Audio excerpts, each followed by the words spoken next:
এক বিশ্ব, এক নাম, হরে কৃষ্ণ হরে রাম।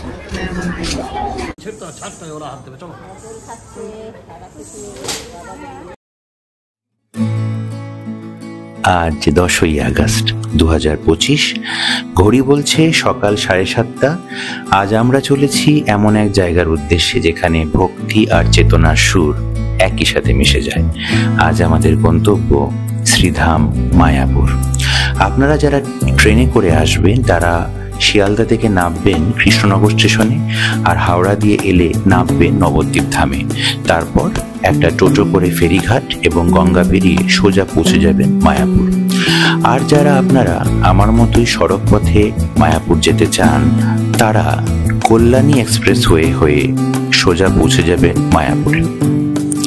এই যে সামনে দেখছেন ফ্লাইওভারটা উঠছে, এটা যাচ্ছে সোজা কল্যাণী এমসি। এটাতে না গিয়ে আমরা বাদিক দিয়ে গিয়ে কাছড়াপাড়া মোড় থেকে সোজা জাগুলির মোড় ধরে NH-34 বা NH-12 ধরে ধীরে ধীরে পৌঁছাবো শ্রীধাম মায়াপুরে। গুড মর্নিং, সকলকে স্বাগত জানাই আমার ইউটিউব চ্যানেলের নতুন একটা ভিডিওতে। তো আমি এসে পৌঁছেছি মায়াপুরে। ঘড়িতে এখন বাজে 9:30। খড়দা থেকে আসতে সময় লাগলো 2 ঘন্টার মতো। কল্যাণী এক্সপ্রেসওয়ে রাস্তা তো আপনারা দেখলেন। তো এই ভিডিওয়ে থাকছে মায়াপুরে আপনারা কি কি দেখবেন, কোথায় কোথায় থাকতে পারেন, কোথায় কোথায় খাওয়ার ব্যবস্থা রয়েছে, সব কিছু। আমরা চলুন শুরু করি ঈশ্বরের নাম নিয়ে। এক বিশ্ব, এক নাম, হরে কৃষ্ণ হরে রাম।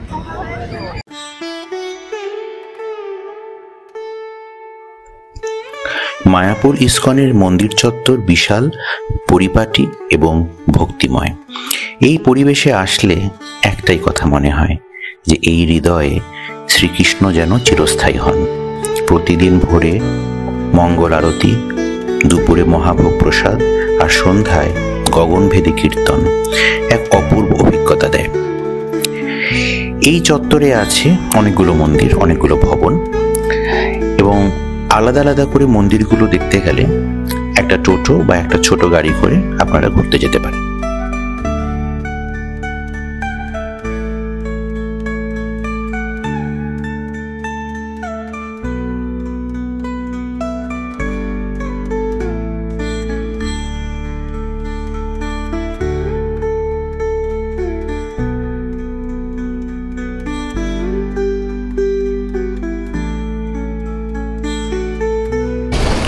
গোবিন্দাজে ব্রেকফাস্ট করার পরে আমি মায়াপুরের ভেতরটা একটু এক্সপ্লোর করতে বেরিয়েছি এবং এখন যাচ্ছি গদা ভবনে, কারণ দুপুরের যে মহাপ্রসাদ যেটা আছে তো সেখান থেকেই তার কুপন সংগ্রহ করতে হবে।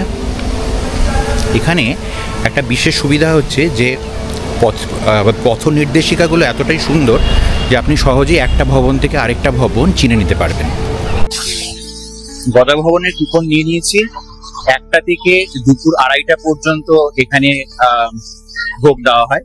সকাল 10টার সময় এসেও যেটা স্পেশাল থালি সেইটার কুপন আমি পাইনি, যেটা 150 রুপিজের। আমি যেটা 80 রুপিজে নর্মাল বেসিক থালি সেইটারই টিকিট পেলাম, তো আলটিমেটলি সেটাই নিলাম।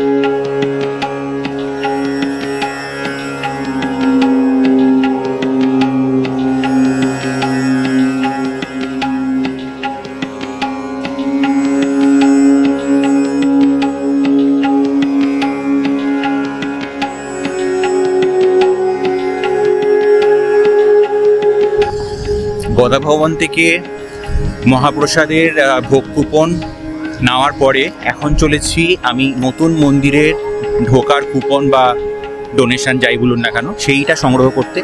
সেটা নিয়ে নিই, তারপর আমি একটার পর একটা মন্দির দেখবো এবং আপনাদেরকেও ঘুরে দেখাবো। সঙ্গে থাকুন, এই ভিডিওটা শেষ অবধি থাকুন। হরে কৃষ্ণ।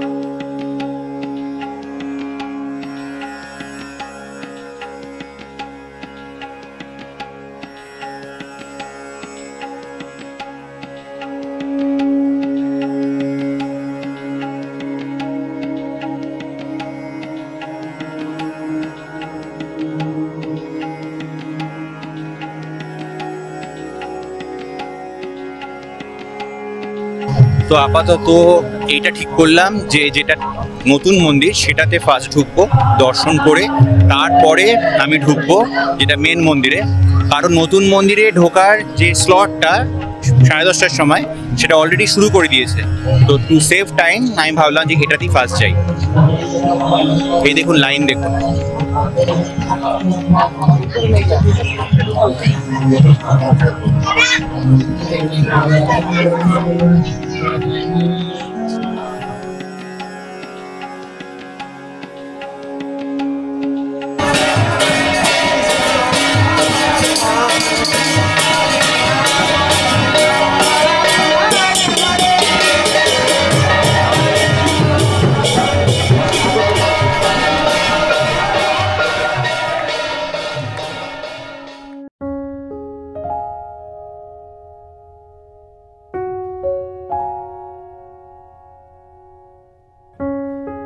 এই বৈদিক প্ল্যানেটেরিয়াম মন্দিরের নীল গম্বুজটি আমেরিকার ক্যাপিটাল বিল্ডিং থেকে অনুপ্রাণিত। এই গম্বুজে রয়েছে জটিল বৈদিক জ্যোতির্বিদ্যার উপাদান, যেমন মাউন্ট মেরু এবং একটি বিশাল ইউনিভার্সাল শ্যান্ডলিয়ার, যা আধ্যাত্মিকতা আর স্থাপত্যের এক অপূর্ব মেলবন্ধনকে তুলে ধরে।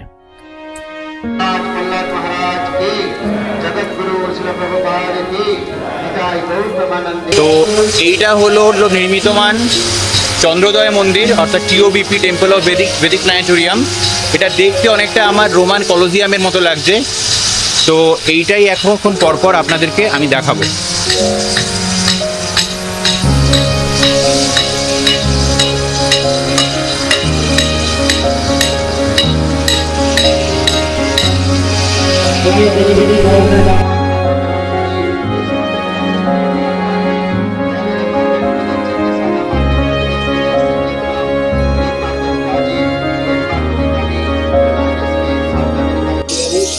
চন্দ্রোদয় মন্দিরের ভেতরটায় এসছি। বাইরে থেকে যে নীল ডোমটা আপনারা দেখতে পান, তার ভেতরটা অ্যাকচুয়ালি একটা হিউম্যান আই এর মতো। আমি ভিডিওয়ে চেষ্টা করছি যে ওই জিনিসটাকে যাতে আপনাদের সামনে আমি আনতে পারি। একটু মন দিয়ে দেখুন। আমাদের সবাইকে এই মন্দিরে এন্ট্রি করিয়েছে ব্যাক সাইড দিয়ে। মন্দিরের যেটা মূল দ্বার অর্থাৎ দক্ষিণ দ্বার, সেটা হচ্ছে এইটা। এই যে সিঁড়ি নেমে গেছে, কিন্তু এখন 2025-এর আগস্ট মাসের বলছি, এই সিঁড়ি দিয়ে নামতে দেওয়া হচ্ছে না এবং এই দিকের এন্ট্রি রেস্ট্রিক্টেড। আমরা জানি পুরাণ মতে ভগবান বিষ্ণু দুজন দ্বারপাল আছেন, জয় এবং বিজয়। এই মন্দিরেও এরকম একটা মূর্তি আছে, ঢাকা আছে এখন আপাতত। তাও আপনাদেরকে আমি দেখাচ্ছি জয়দ্বার বিজয়দ্বার। একটা আর ওই দিকে একটা।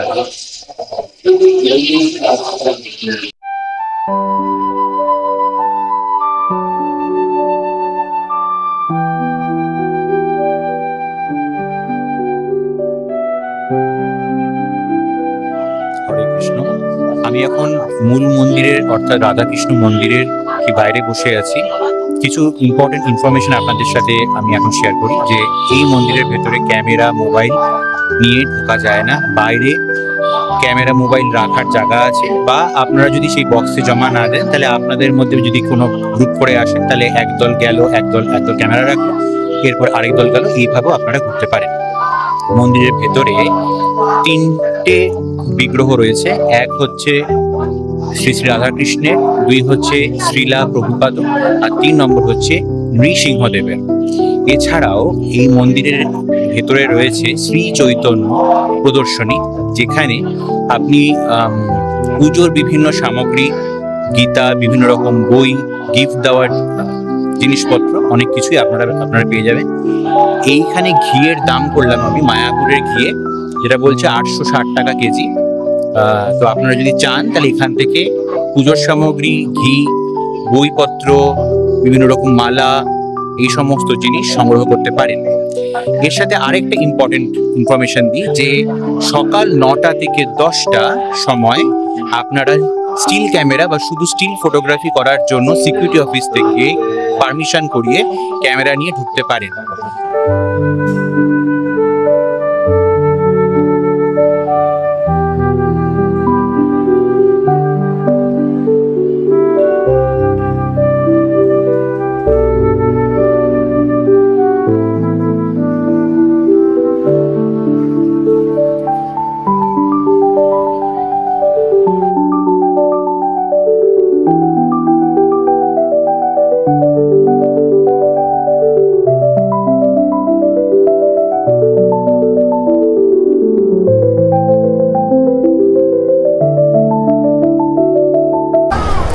ইসকনের ইতিহাসের সঙ্গে জড়িয়ে আছে এক বাঙালির বিশ্বজয়ের কাহিনী। তাহলে চলুন এখন জেনে নিই এই অদ্ভুত ইতিহাসটা। ইসকন কথাটির অর্থ হলো international society for Krishna consciousness. এই ইসকনের আন্তর্জাতিক সদর দপ্তর হলো মায়াপুর। কিন্তু আপনারা কি জানেন যে কিভাবে এই ইসকন তৈরি হয়েছিল? হয়তো জানলে অবাক হবেন যে এই ইসকন তৈরির সাথে ওতপ্রোতভাবে জড়িয়ে রয়েছে এক বাঙালির বিশ্বজয়ের কাহিনী। হ্যাঁ, আমি যার কথা বলছি তার নাম শ্রী অভয়চরণ দে, যার পরবর্তীকালে নাম হয়েছিল শ্রীল ভক্তি বেদান্ত স্বামী প্রভুপাদ, যিনি 1966 সালে নিউ ইয়র্ক শহরে গুটি কয়েক ভক্তকে নিয়ে প্রথম গঠন করেন ইসকন। তিনি একা আমেরিকায় গিয়ে শুধু হরিনাম নয়, বিশ্বজুড়ে কৃষ্ণ ভাবনামৃত ছড়িয়ে দেন।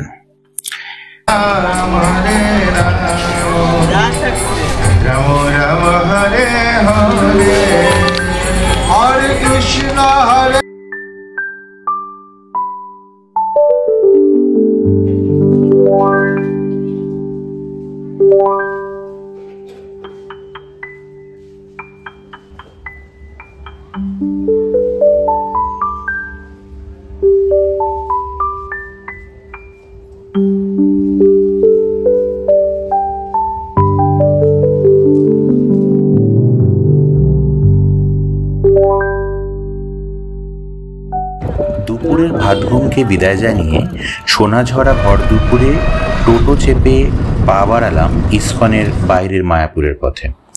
প্রথমে পৌঁছালাম শ্রী চৈতন্য মঠে, যাকে কেউ বলেন মাসি বাড়ি, কেউ আবার গুপ্ত বৃন্দাবন। যেন মহাপ্রভুর শৈশবের গোপন আঙিনা, যেখানে প্রতিটা ইট আর প্রতিটা গাছ আজও তার স্মৃতি আঁকড়ে আছে। তারপর গিয়ে থামলাম ভক্ত চাঁদ কাজীর সমাধিতে। সেই চাঁদ কাজী যিনি একদিন কীর্তনের পথে বাধা দিয়েছিলেন, পরে নিজেই মহাপ্রভুর ভক্ত হয়ে উঠেছিলেন। মাটির গন্ধমাখা এই সমাধি আজও ক্ষমা আর মিলনের কথা বলে। আমার পেছনে রয়েছে ভক্ত চাঁদ কাজীর সমাধি। জনশ্রুতি অনুযায়ী ভক্ত চাঁদ কাজীর মৃত্যুর পর মহাপ্রভু নিজের হাতে তাকে সমাধিস্থ করেন এবং এই চাপা গাছটি পুঁতে দেন। এরপরে শ্রী অদ্বৈত ভবন, যেখানে অদ্বৈত আচার্য প্রভুর সান্নিধ্যে অমৃতময় কীর্তনের ধারা বইত। পায়ের ধুলো না ঝেড়েই পৌঁছে গেলাম শ্রীবাস অঙ্গনে, যেখানে রাত ভোর কীর্তনের ঢেউ উঠত আর বাতাসে ভেসে আসতো সেই এক চিরচেনা সুর, লহ গৌরাঙ্গের নাম রে।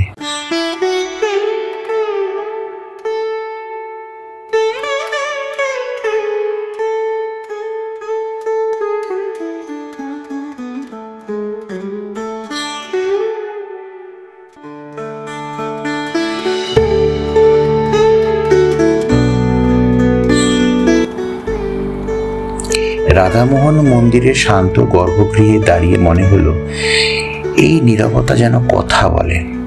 তারপর মহাপ্রভুর জন্মস্থান, যেখানে গঙ্গার বাতাস আজও শোনায় সেই মধুর হরিবোল।